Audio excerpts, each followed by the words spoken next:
I'm Brent Gardner, and this is the NRA-ILA Grassroots News Minute for Friday, April 3rd. Here with today's first story is correspondent Krista Coe. Thanks, Brent.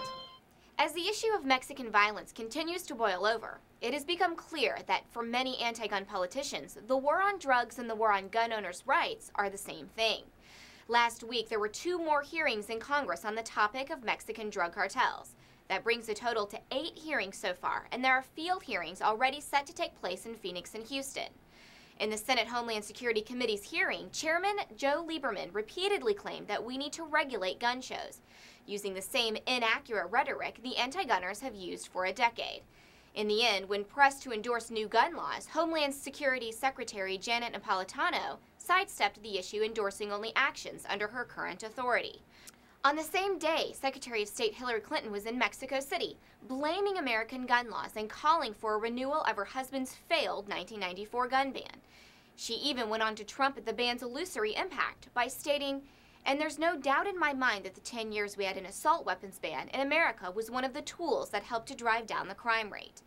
It would be helpful if the new Secretary of State would take a moment to read the reports, which actually showed that the ban couldn't possibly have had much impact on crime, because the banned guns were never used in more than a modest fraction of all gun murders before the ban. We also heard from the Brady Center this week, as the anti-gun group released a report entitled "Exporting Gun Violence: How Our Weak Laws Arm Criminals in Mexico and America." Unsurprisingly, Brady used the Mexico situation to call for passage of most of their wish list of new gun laws: end private sale transfers, ban millions of commonly owned semi-autos, ration handgun sales, and finally unleash the BATFE for increased harassment of firearms dealers.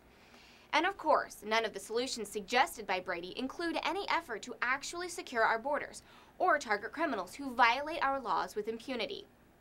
The one thing this report makes clear is that the Brady Center is more interested in advancing an anti-gun agenda than it is in solving the crisis in Mexico.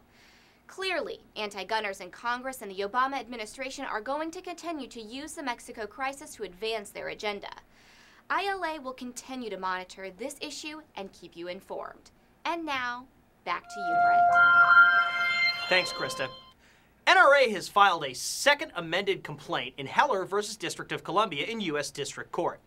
NRA and other plaintiffs are asking the court to issue a preliminary and permanent injunction to prevent the D.C. City Council from implementing laws that violate the Second Amendment and from enforcing its prohibitions on the possession of commonly owned firearms.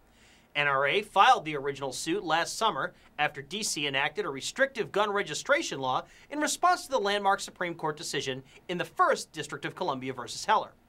The historic Heller decision struck down D.C.'s long-standing ban on handguns and self-defense in the home. The second amended complaint challenges D.C.'s current laws, which will become permanent in early April if not vetoed by Congress. Under the current D.C. law, prospective gun owners are required to pass a written test graded at the sole discretion of the Metropolitan Police Department. They must also have vision better or equal to that required to get a driver's license, even for those who just want to possess a collector's item. They must submit employment history for the past 5 years and surrender all handguns for ballistic testing, among other restrictions. The current D.C. law is more stringent than California's draconian gun laws and bans many firearms commonly owned and used for self-defense. Failure to satisfy these onerous requirements can result in fines of up to $5,000 and up to 5 years in prison. We will be sure to keep you posted on any developments in this case. And for more information about these stories and up-to-date legislative alerts, please visit www.nraila.org.